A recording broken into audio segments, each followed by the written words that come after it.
चीनी मीडिया बता रहा भारत की सेना को दुनिया में सर्वश्रेष्ठ।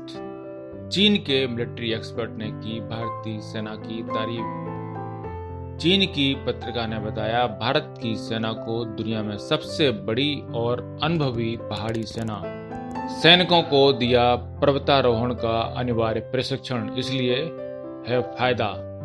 भारत के पास बेहतरीन हथियारों से लैस सबसे ऊंचाई पर मौजूद सेना। भारत और चीन में तनाव के बीच चीनी एक्सपर्ट की राय से मीडिया में चर्चा। लद्दाख सीमा पर जारी तनाव के बीच भारतीय सेना की चीन के मिलिट्री एक्सपर्ट्स ने तारीफ की है। उनका कहना है कि भारत के पास दुनिया में सबसे बड़ी और सबसे अनुभवी पठारी और पहाड़ी सेना है, जिसके पास बेहतरीन हथियार हैं और जो तिब्बत सीमा जैसे इलाकों में बहुत फायदेमंद हो सकते हैं। मॉडर्न वेपनरी मैगजीन के सीनियर एडिटर हुआंग जोजी ने एक आर्टिकल में लिखा है कि इस वक्त दुनिया की सबसे बड़ी और अनुभवी पहाड़ी और पठारी सेना न अमेरिका के पास है, न रूस के पास और न किसी यूरोपीय देश के पास, लेकिन ये भारत के पास है। यह लेख इसलिए अहम है क्योंकि यह ऐसे समय प्रकाशित हुआ है जब भारत और चीन के बीच सीमा पर तनाव चल रहा है और दोनों देशों के बीच भारत और चीन की सेना के मेजर जनरल आज फिर बातचीत करने जा रहे हैं। इस बैठक से तय होगा कि भारत और चीन के बीच तनाव को किस हद तक कम किया जा सकता है।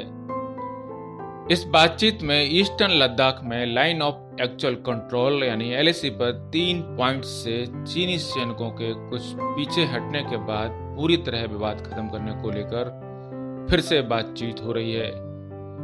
इस बातचीत का सबसे बड़ा मुद्दा फिंगर 4 पर चीनी सैनिकों के पीछे हटने को लेकर होगा। आपको बता दें कि मॉडर्न वेपनरी चीन की एक व्यापक सैन्य और रक्षा मैगजीन मानी जाती है और इसको China north industries group corporation limited यानी NORINCO संगठन प्रकाशित करता है, जो खुद को चीन की सेना यानी पीपुल्स लिबरेशन आर्मी के लिए मशीनीकृत डिजिटल और बौद्धिक उपकरण विकसित करने के लिए जिम्मेदार मुख्य मंच मानता है। यही नहीं, यह दुनिया के सबसे बड़े रक्षा ठेके लेने वाले संगठनों में से एक है और यह राष्ट्रपति शी जिनपिंग की प्रिय परियोजना belt and road initiative project में भी शामिल है। गौर करने की बात यह भी है कि यह लेख thepaper.cn में भी प्रकाशित हुआ है। आमतौर पर इस अखबार में भारत के साथ सीमा पर अपनी क्षमताओं को मुखर रूप से राष्ट्रवादी स्वर के रूप में रखने के लिए जाना जाता है, लेकिन अब इस पेपर में इस प्रकार का लेख प्रकाशित होना मीडिया में चर्चा का विषय बना हुआ है। इस लेख में कहा गया है कि गौर करने वाली बात है कि भारत में पहाड़ी सेना की टुकड़ियों को चीन की सीमा को ध्यान में रखकर तैयार किया जाता है, खासकर तिब्बत वाले इस एरिया में। ऐसा शायद पहली बार है कि चीन के मिलिट्री एक्सपर्ट ने भारतीय सेना की ताकत और रणनीतिगत अहमियत की तारीफ की है। होंग ने लिखा है कि 12 डिवीजनों में से 2 लाख से ज्यादा जवानों की टुकड़ियों के साथ भारत का पहाड़ी बल दुनिया में सबसे ज्यादा है। होंग का कहना है कि 1970 के बाद से भारत की मिलिट्री ने पहाड़ी टुकड़ियों को बड़े स्तर पर स्थापित किया है और इनका विस्तार किया है। साथ ही 50,000 स्ट्राइक फोर्स तैयार करने का भी भारत का प्लान है। हुआंग का कहना है कि पर्वतारोहण भारतीय पहाड़ी सेना में हर सदस्य के लिए अनिवार्य होता है। इसके लिए भारत ने बड़ी संख्या में प्रोफेशनल्स और नए पर्वतारोहियों को प्राइवेट सेक्टर से रिक्रूट किया है। सियाचिन ग्लेशियर में भारतीय सेना की मौजूदगी को लेकर हुआंग ने लिखा है कि भारत की सेना ने सियाचिन ग्लेशियर में सैकड़ों आउटपोस्ट बनाए हैं, जिनमें से कुछ 5,000 मीटर तक की ऊंचाई पर हैं और इनमें 6 से 7,000 फाइटर तैनात हैं।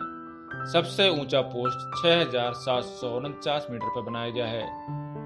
आपको बता दें कि पिछले साल लद्दाख में चीन के साथ जब तनावपूर्ण स्थिति पैदा हुई थी, तब भारतीय सेना एयरफोर्स ने चांगथांग के ऊंचाई वाले इलाके में जोरदार युद्धाभ्यास किया था और दुश्मन को अपनी सैन्य ताकत का एहसास कराया था।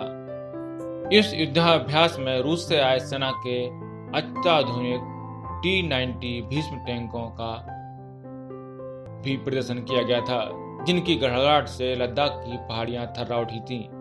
ये टैंक अपनी मोबिलिटी, फायर करने की क्षमता, देखते ही निशाना मारने की काबिलियत और आत्मरक्षा के लिए जाने जाते हैं। इसके अलावा एयरफोर्स के C-17 विमानों ने भी रात के अंधेरे में रसद पहुंचाने की क्षमता का प्रदर्शन किया था। इसके अलावा भी इस युद्धाभ्यास में रूस निर्मित Mi-17V5 चॉपर और कई देश विदेश से आने वाले हेलीकॉप्टर, तोपों और एयरक्राफ्ट का प्रदर्शन किया गया था। ब्यूरो रिपोर्ट, पत्रिका टीवी।